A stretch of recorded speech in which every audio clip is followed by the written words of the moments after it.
When people think about ancient Egypt, they usually begin with the Great Pyramid. It feels sudden, as if one of the most precise and massive buildings in human history simply appeared out of the desert, fully formed. But history doesn't work that way. Before perfection, there is experimentation. Before mastery, there is failure. And before the Great Pyramid, there was one man willing to get it wrong until it worked.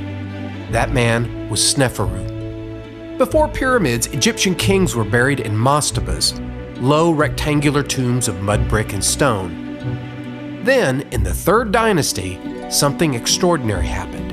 An architect named Imhotep, working for King Djoser, built the step pyramid at Saqqara, the first monumental stone building in history.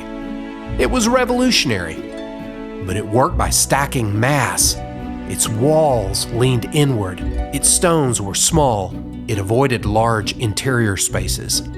Imhotep proved stone monuments were possible, but the problem of the true pyramid, smooth sides, massive blocks, and internal chambers remained unsolved. Sneferu ruled at the beginning of the 4th dynasty around 2600 BCE. In his own time, he was one of Egypt's most famous kings. Today, he is overshadowed by the monuments his work made possible. Sneferu didn't want a stepped monument. He wanted a perfect geometric form. A smooth-sided pyramid built entirely of stone, meant to last forever. That single change created new dangers. Smooth casing stones could slide. Steep angles concentrated weight. Interior chambers became unstable. No one had solved this before. Sneferu had one rare advantage: time.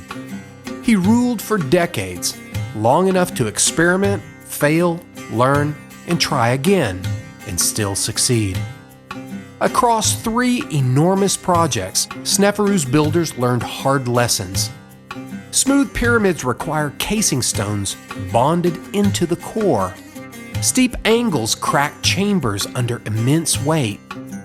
Large interiors demand weight be redirected, not resisted, using corbelled ceilings. They learned that pyramids are not just shapes, they are systems, and if one part fails, the whole structure fails. The first attempt rose at Meidum. Originally a step pyramid, it was converted into a smooth-sided form. But the casing stones were not properly bonded. They slipped. The structure partially collapsed. Egypt's first true pyramid had failed. Sneferu tried again at Dahshur. This time the pyramid was designed as smooth-sided from the start. The masonry was tighter, the stones larger. But the burial chambers began to crack. Midway through construction, the builders changed the angle. The pyramid bends. The bent pyramid is not a mistake. It is engineering problem solving, frozen in stone. Ironically, it still preserves more original casing stone than almost any pyramid in Egypt.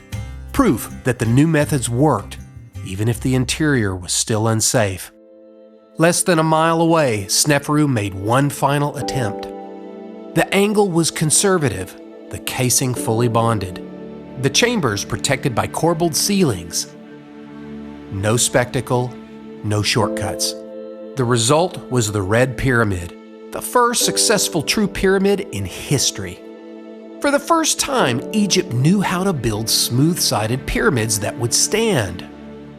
Today, millions visit Giza, but Sneferu's pyramids stand far from the crowds, nearly as large and far more experimental.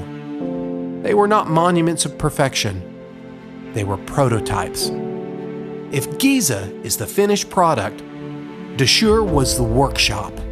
Taken together, Meidum, the bent pyramid, and the Red Pyramid, Sneferu may have commissioned more stone construction than any other single reign. His son, Khufu, would build the Great Pyramid. But Khufu did not invent pyramid building. He inherited it. Every solution at Giza, the angles, the casing, the chambers, the weight distribution, exists because Sneferu failed first. Even alignment improves from Sneferu's pyramids to Giza. Knowledge was accumulating.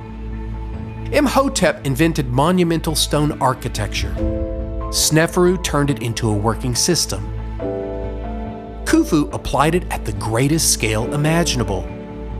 Sneferu didn't just make pyramid sides smooth, he discovered how to make them endure. Even his name reflects that legacy. Sneferu comes from Nefer, beauty, goodness, perfection, often translated as he makes beauty. The pyramid did not appear suddenly, it was earned, and it was earned first by Sneferu.